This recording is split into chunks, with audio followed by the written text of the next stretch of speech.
ইরানের সঙ্গে যুক্তরাষ্ট্র ও ইসরায়েলের চলমান যুদ্ধের মধ্যে প্রতিদিনই নতুন নতুন রহস্য তৈরি হচ্ছে। মধ্যপ্রাচ্যে উত্তপ্ত পরিস্থিতির মধ্যেই এবার নতুন জল্পনা শুরু হয়েছে ইসরায়েলি প্রধানমন্ত্রী বেনিয়ামিন নেতানিয়াহুকে ঘিরে।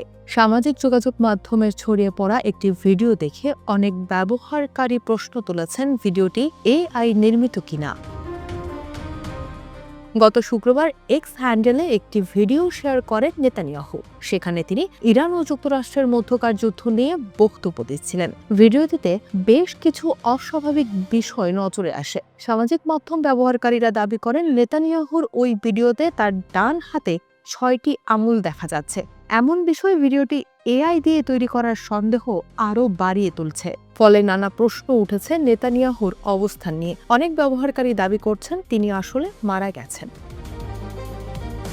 এই ঘটনার পর থেকেই সামাজিক মাধ্যমে প্রশ্ন উঠতে শুরু করছে, নেতানিয়াহু আসলে কোথায়? তিনি কি নিরাপদে আছেন, নাকি তাকে আড়ালে রেখে যুদ্ধ পরিচালনা করা হচ্ছে? মার্কিন রক্ষণশীল রাজনৈতিক বিশ্লেষক ক্যান্ডাস ওয়েন্স নেতানিয়াহুর ডাক নাম ধরে প্রশ্ন করেছেন, বিবি কোথায়? একটি পোস্টে তিনি লিখেছেন, কেন তার অফিস থেকে ভুয়া এআই ভিডিও প্রকাশ করে আবার ডিলিট করা হচ্ছে, এবং হোয়াইট হাউসে কেন এত আতঙ্ক?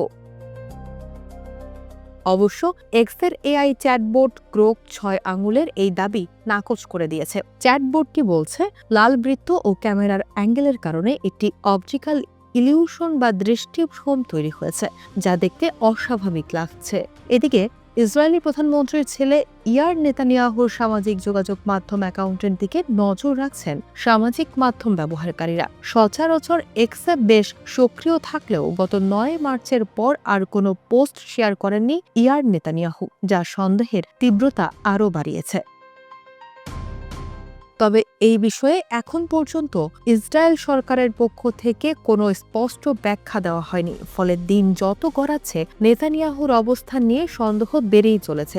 এদিকে ইসরায়েলের প্রধানমন্ত্রীকে সরাসরি নিশানা করে কড়া হুঁশিয়ারি দিয়েছে ইরানের Islamic Revolutionary Guard Corps IRGC। তাদের দাবি, নেতানিয়াহু যদি এখনও বেঁচে থাকেন তাহলে তাকে খুঁজে বের করার অভিযান চালিয়ে যাবে ইরান। রবিবার IRGC নিজস্ব ওয়েবসাইট সেপা নিউজ এ প্রকাশিত এক বিবৃতিতে নেতানিয়াহু সম্পর্কে বলা হয়, আমরা পূর্ণ শক্তি দিয়ে তাকে ধাওয়া ও হত্যা করার প্রচেষ্টা চালিয়ে যাব।